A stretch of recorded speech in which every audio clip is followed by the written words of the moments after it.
અમરોલીમાં શાકભાજીના ધંધાની તકરારમાં પુત્રની સામે જ પિતાના હત્યાના મામલે પોલીસે એક બાળ કિશોર સહિત 4ની સાવરકુંડલાથી ધરપકડ કરી છે। આરોપીઓ શાકભાજીના વેપારી ઉપર ધંધાની અદાવત રાખીને તલવાર અને ચપ્પુથી હુમલો કર્યો હતો, જેમાં વેપારીના પિતાનું મોત થયું હતું, જ્યારે તેના ઇજાગ્રસ્ત ભાઈને ખાનગી હોસ્પિટલમાં ખસેડવામાં આવ્યો હતો। જે મામલે અમરોલી પોલીસે અલ્પેશ ભૂપત ઓગાણિયા, ભૂપત ગગજી, અનિલ અને ગુડ્ડુ સામે હત્યાનો ગુનો નોંધ્યો હતો। અમરોલી પોલીસ સ્ટેશનમાં ગઈ 6 તારીખે કોસાડાવાસમાં એક હત્યાનો બનાવ બનેલો હતો। એ બાબતે વિગત એવી છે કે જે ફરિયાદી છે એ ફરિયાદી અને આરોપી છે બંને જણા ઉત્તરાયણ પોલીસ સ્ટેશનની હદમાં એક 4 રસ્તા ઉપર શાકભાજી વેચવાનો ધંધો કરે છે।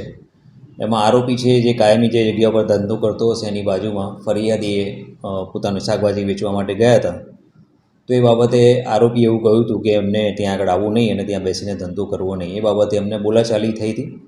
તો એની અદાવતમાં એ લોકોએ સાંજે આરોપી છે એ લોકો ફરિયાદીના ઘરે ગયા હતા અને તલવાર વડે ફરિયાદી અને એના સગા સંબંધી ઉપર હુમલો કરેલો, જેમાં એક જણને પેટના ભાગે તલવાર વાગવાથી મોત થયેલું છે અને બીજા 2 જણને ઈજા થયેલી છે।